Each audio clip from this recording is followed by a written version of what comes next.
Guys, അനാമി ഇന്നത്തെ വിശേഷം എന്താ? ആമീന്റെ പിറന്നാൾ സെലിബ്രേഷൻ. അതെ, ഇന്ന് ആമീന്റെ ബർത്ത്ഡേ സെലിബ്രേഷൻ ആണ്. ബർത്ത്ഡേ ഓൾറെഡി ഫ്രൈഡേ കഴിഞ്ഞു. അപ്പൊ ഇന്ന് ഞങ്ങള് കസിൻസ് എല്ലാവരും കൂടെ ഒരു കുഞ്ഞ് സെലിബ്രേഷൻ ആണ്. അപ്പൊ അനാമി വന്നിട്ടുണ്ട്, പൊന്നു വന്നിട്ടുണ്ട്, എല്ലാവരും ഇങ്ങനെ വന്നുകൊണ്ടിരിക്കുന്നുണ്ട്. ഒരു ചെറിയ കേക്ക് കട്ടിങ്ങും പിന്നെ ഫുഡും, അതാണ് ഇന്നത്തെ പരിപാടി. അപ്പോൾ ഇന്നത്തെ വീഡിയോയിലേക്ക് എല്ലാവർക്കും സ്വാഗതം. ചിമ്മി വന്നു. ബർത്ത്ഡേ ഗേൾ ഇങ്ങോട്ട് നോക്കൂ. ആമി തിരിച്ചട്ടെ. ആമീന്റെ ബർത്ത്ഡേ ഗിഫ്റ്റ്. അനാമീനെ ഇവനെയും കാണാൻ ഒരേപോലെ ഉണ്ടല്ലേ.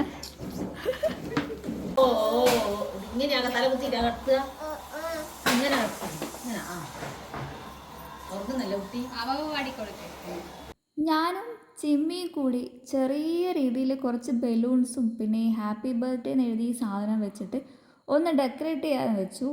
അങ്ങനെ ഒരു തീമും കാര്യങ്ങളൊന്നും ഉണ്ടായിരുന്നില്ല, ജസ്റ്റ് ഒരു കുഞ്ഞ് ഡെക്കറേഷനായിരുന്നു. പിന്നെ എൻ്റെ ഫാമിലിയിലെ ഏറ്റവും കുഞ്ഞു കുട്ടിയാണ് ഈ ബലൂൺ ഊതിക്കൊണ്ടിരിക്കുന്നത്, മാധവിക്കുട്ടി. പിന്നെ തൊട്ടപ്പുറത്ത് ശിവാനിയും അനാമിയും ഉണ്ടായിരുന്നു. പകുതി ബലൂൺ വീർപ്പിച്ചിട്ടുണ്ടായിരുന്നത് അനാമിയായിരുന്നു. പിന്നെ കുറച്ച് കഴിഞ്ഞപ്പോൾ ഋതു വന്നു.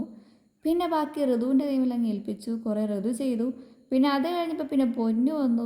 പിന്നെ ഞാനും പൊന്നും കൂടി കുറേ ബലൂണൊക്കെ എടുത്ത് സെറ്റ് ചെയ്ത് വെച്ചു.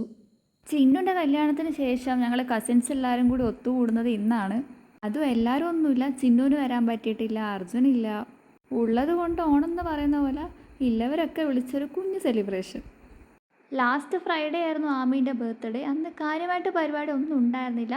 ഹരിത ഒരു കുഞ്ഞ് കേക്ക് ഉണ്ടാക്കിയിട്ടുണ്ടായിരുന്നു. പിന്നെ ആമിക്കൊരു കുഞ്ഞു സദ്യയും. പിന്നെ രാവിലെ അമ്പലത്തിലും പോയിട്ടുണ്ടായിരുന്നു. ഇത് ആമിക്ക് കിട്ടിയ ഒരു കുഞ്ഞു ഗിഫ്റ്റായിരുന്നു. കുഞ്ഞല്ല, അത്യാവശ്യം വലുപ്പമുണ്ട് ഇതിന്. ഇതിൻ്റെ ഫ്രോക്ക് കാണാൻ നല്ല രസമുണ്ടായിരുന്നു.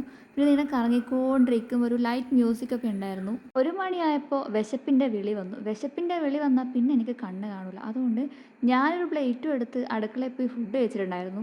ബാക്കി എല്ലാവരും ഇങ്ങനെ ഓരോരുത്തരായിട്ട് അകത്തിരുന്ന് ഫുഡ് കഴിക്കുന്നുണ്ടായിരുന്നു.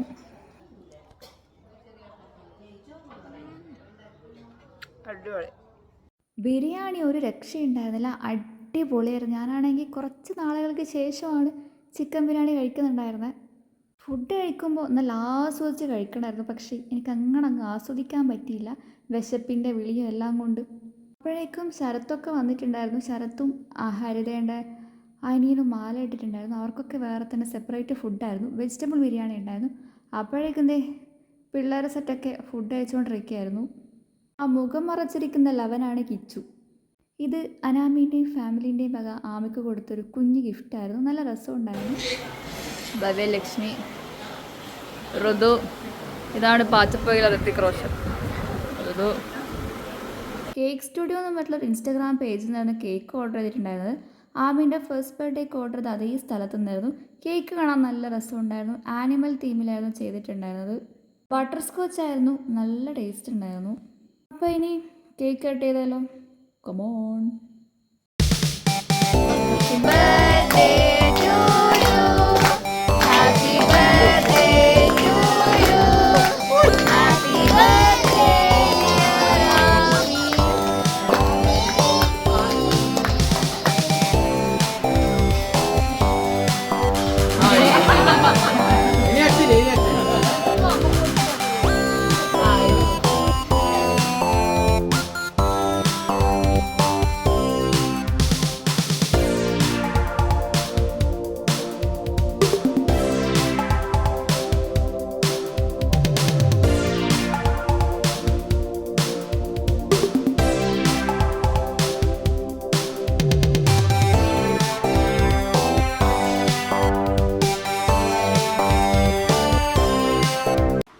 ചിന്നു ഉണ്ടായിരുന്നു വീഡിയോ കോളിൽ.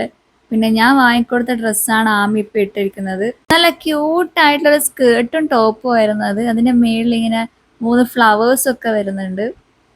ആമീൻ്റെ ഫസ്റ്റ് ബർത്ത്ഡേക്ക് കിട്ടിയ ഗിഫ്റ്റിൻ്റെ ഒക്കെ അൺബോക്സ് ചെയ്യുന്നൊരു വീഡിയോ ഞാൻ എടുത്ത് വെച്ചിട്ടുണ്ടായിരുന്നു.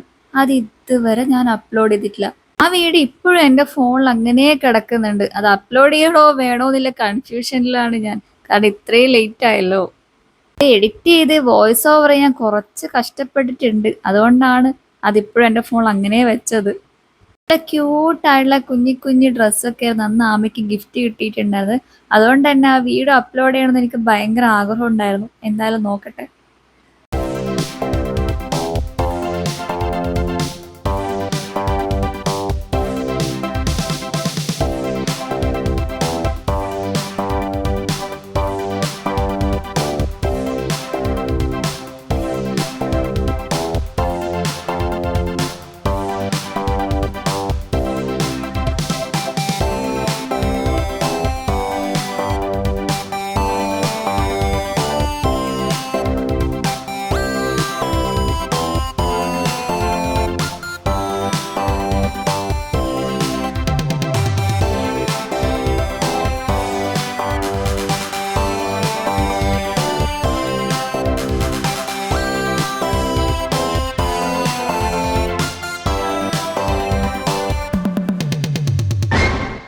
കേക്ക് കട്ടിങ് കഴിഞ്ഞു. ഇനി പ്രത്യേകിച്ച് പരിപാടിയൊന്നുമില്ല. കേക്ക് നല്ല ടേസ്റ്റ് ഉണ്ടായിരുന്നു. ബട്ടർ സ്കോച്ച് ആയിരുന്നു. കേക്കും ബിരിയാണി എല്ലാം കൂടെ കഴിച്ചിട്ട് നോക്കുമ്പോൾ ആകെ മത്ത് പിടിച്ച അവസ്ഥയിലായിരുന്നു. എല്ലാവരും ഒരുമിച്ചുണ്ടായത് കൊണ്ട് തന്നെ വൈകിട്ട് എങ്ങോട്ടെങ്കിലും പോകാമെന്ന് പ്ലാൻ ചെയ്തിട്ടായിരുന്നു. ആദ്യം കണ്ണൂർ എക്സ്പോന് പോകുന്ന പറഞ്ഞിട്ടുണ്ടായിരുന്നു. പിന്നെ ആർക്കും അത്ര താല്പര്യമില്ലായിരുന്നു. പിന്നെ വേറെ അങ്ങോട്ടാ പോകാമെന്ന് ചോദിച്ചിട്ട് നോക്കുന്ന സമയത്ത് ആർക്കും പ്രത്യേകിച്ച് ഒരു ഐഡിയ ഇല്ല. പിന്നെ പറഞ്ഞു നമുക്കെന്നാ ബീച്ചിലേക്ക് പോകാമെന്ന്. പിന്നെ സൺഡേ ആയതുകൊണ്ട് തന്നെ ഭയങ്കര ക്രൗഡായിരിക്കും എന്ന് ആലോചിച്ചിട്ട് പിന്നെ അങ്ങോട്ടും പോകാൻ ആർക്കും താല്പര്യം ഉണ്ടായിരുന്നില്ല. ഞാനാണെങ്കിൽ മുഴപ്പിലങ്ങാട് ബീച്ചിൽ പോകാൻ വേണ്ടി കുറേയായി പ്ലാൻ ചെയ്യുന്നു. അവിടെ വോക്കയൊക്കെ വന്നതിന് ശേഷം ഇതുവരെ പോയിട്ടേ ഉണ്ടായിരുന്നില്ല. എല്ലാവരും ഫ്രീ ആയിട്ടുണ്ടാവുക സൺഡേ ആയിരിക്കും. പക്ഷെ സൺഡേ ആണെങ്കിൽ നല്ല തിരക്കുമായിരിക്കും.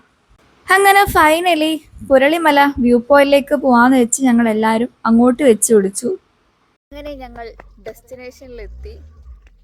കുറേ ആൾക്കാരുണ്ട്. ഫുള്ള് ഫോഗ് വന്നിട്ട് നല്ല ഭംഗിയുടെയാണ്. ഞാൻ കാണിച്ചു തരാം.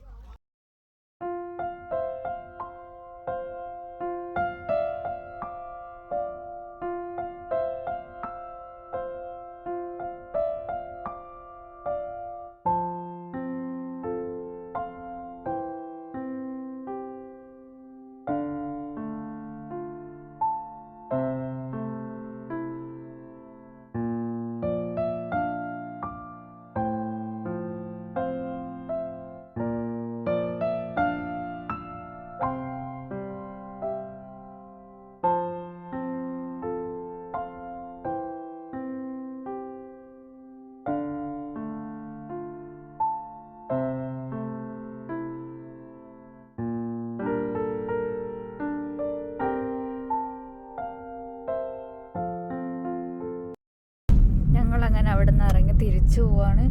നൈറ്റാണ് ശരിക്കും അവിടെ ടൈം സ്പെൻഡ് ചെയ്യേണ്ടത്. നല്ല അടിപൊളിയാണ് കാണാൻ. പിന്നെ അവിടെ നിന്ന് നേരെ എല്ലാവരെയും കൂട്ടി എൻ്റെ വീട്ടിലേക്കാണ് പോയിട്ടുണ്ടായിരുന്നത്. എല്ലാവരും അവിടെ ആയിരുന്നു സ്റ്റേ ചെയ്തത്. ആശിയും ആമിയും അങ്ങനെ എല്ലാവരും ഉണ്ടായിരുന്നു.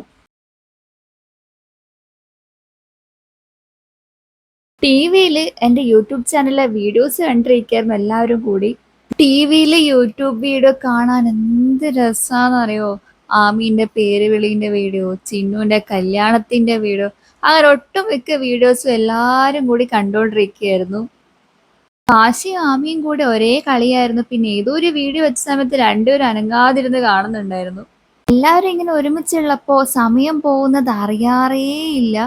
ഫുഡൊക്കെ കഴിച്ച് ഞങ്ങൾ നേരെ ബാൽക്കണിയിൽ പോയിരുന്ന് കഥ പറയാൻ തുടങ്ങി. കഥ പറയാൻ തുടങ്ങിക്കഴിഞ്ഞാൽ അതിങ്ങനെ നോൺ സ്റ്റോപ്പായിട്ട് ഒരൊറ്റ പോക്കായിരിക്കും. എല്ലാവരും ഫുഡ് കഴിച്ചുകൊണ്ടിരിക്കുകയാണ്. ഇപ്പം സമയം 11:15. ഉറക്കം വന്നിട്ട് കണ്ണിങ്ങനെ പോകുന്നത്. 11:15 ഉറക്കം തൂങ്ങിയിരുന്ന ഞാൻ ഉറങ്ങിയത് എത്ര മണിക്കാണെന്നറിയോ? പുലർച്ചെ 5 മണിക്ക്. ഞങ്ങളെല്ലാവരും കൂടി ഇരുന്ന് കഥ പറഞ്ഞ് സമയം പോയത് അറിഞ്ഞതേയില്ല. പിറ്റേ ദിവസം വർക്കിംഗ് ഡേ ആയതുകൊണ്ട് തന്നെ എല്ലാവരും രാവിലെ എഴുന്നേറ്റ് പോയിട്ടും ഉണ്ടായിരുന്നു. അപ്പോൾ ഈ വീഡിയോ ഇത്രയേ ഉള്ളൂ. പുതിയൊരു വീഡിയോ ആയിട്ട് വീണ്ടും കാണാം. ബൈ.